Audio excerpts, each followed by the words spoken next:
یہ ہمیں سکھایا گیا ہے. یہ چھوٹی چھوٹی چیزیں ہیں. کبھی کبھی انسان چھوٹے عمل کو چھوڑ دیتا ہے چھوٹا سمجھ کر.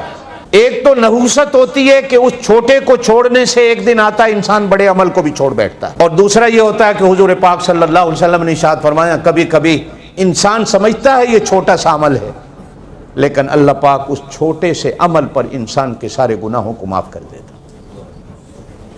ایک کوٹھے پہ بیٹھنے والی چھوٹا سا عمل کرتی ہے کہ پیاسے کتے کو پانی پلاتی ہے. اللہ پاک اس چھوٹے سے عمل کی برکت سے اس کوٹھے پہ بیٹھنے والی کے سارے گناہوں کو یکدم معاف کر دیتا. ایک اللہ والے ڈاکو ہیں، ڈاکہ مارنے جا رہے ہیں، گھوڑے پہ سوار ہیں اور گھوڑا دوڑ رہا ہے. اچانک نیچے ایک کاغذ پڑا ہوا دیکھا، گھوڑے کی لگاموں کو کھینچ کر روکا. کاغذ کو دیکھا تو کاغذ پر اللہ کا نام لکھا ہوا ہے. چوم کر اللہ کے نام کو اونچی جگہ پہ رکھ دیتا.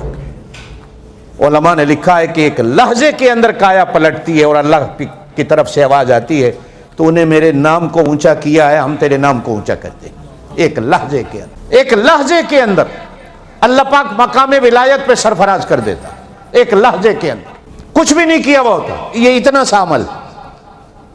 آپ صلی اللہ علیہ وسلم نے ارشاد فرمایا راستے پہ چلتا ہوا مسلمان کسی پتھر کو یا کانٹے کو صرف اس نیت سے ہٹا دیتا ہے کہ کسی اللہ کے بندے کو ٹھوکر نہ لگے. چھوٹا سا عمل بس نیت سے کرتا ہے تو اللہ پاک اس ایک چھوٹے سے عمل پر بندے کو بخش دیتا. چھوٹے سے عمل پہ بندے کی بخشش ہو جاتی. میرے دوستو، عمل چھوٹا ہو یا بڑا ہو، عمل عمل ہے. میں اس لیے کہا کرتا ہوں سنت سنت ہے، وہ چھوٹی ہو یا بڑی ہو، ضعیف ہو یا صحیح، سنت سنت ہوتی. یہ ہم لوگوں نے اختلاف بنا رکھے ہیں کہ یہ سنت ضعیف ہے اور یہ فلانی سنت.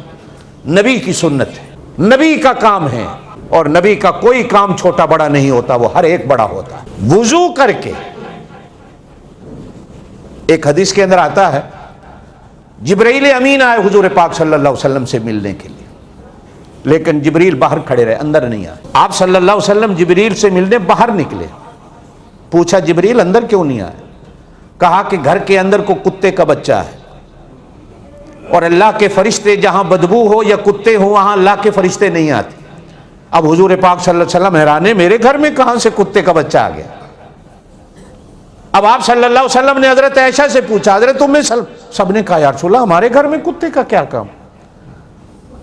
اب ڈھونڈنے لگے، ڈھونڈتے ڈھونڈتے دیکھا تو ایک ام المومنین کے چارپائی کے نیچے ایک کتے کا بچہ ہے. کہیں سے حضرت حسن چھوٹے تھے کہیں سے پکڑ کے لے آئے اور وہ اندر چھپ کے بیٹھا ہوا ہے. تو جبرائیل امین نے کہا کہ دیکھا ہے نا جی، جہاں کتا ہوتا ہے وہاں اللہ کے فرشتے نہیں آتے، اور جہاں بدبو ہوتی ہے وہاں اللہ کے فرشتے نہیں آتے. میں نے اور آپ نے دعائیں مانگتے اللہ ہمارے گھر میں رحمت کو برسا دے.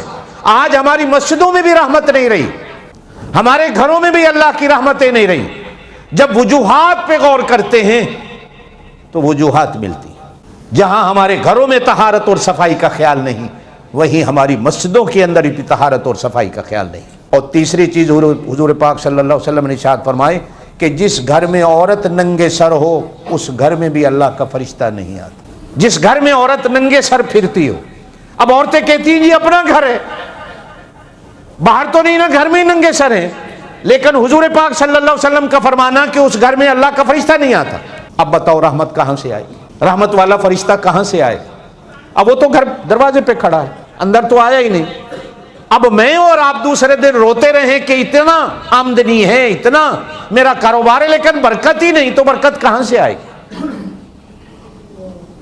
برکت کیسے آئے گی؟ یہ ساری چیزیں ہماری طہارت اور پاکیزگی میں آتی. ہمارے ہاں لوگ یہ کیا ہوتے ہیں جو ہجڑے خسرے ان کی بد دعاؤں سے ڈرتے ہیں کہ جن کی بد دعا بڑی لگتی. ماں باپ کی بد دعا سے نہیں ڈرتا نوجوان، جو حدیث میں حکم ہے کہ ماں باپ کی بد دعا فوراً لگ جاتی. ہجڑے کی بد دعا سے ڈر رہا ہوتا ہے. ہاں حدیث کے اندر فرمایا گیا مظلوم کی بد دعا سے ڈرو، اللہ مظلوم کے ساتھ ہو جاتا. مظلوم کی بد دعا سے ڈرو، اس کی آہ سے ڈرا کرو.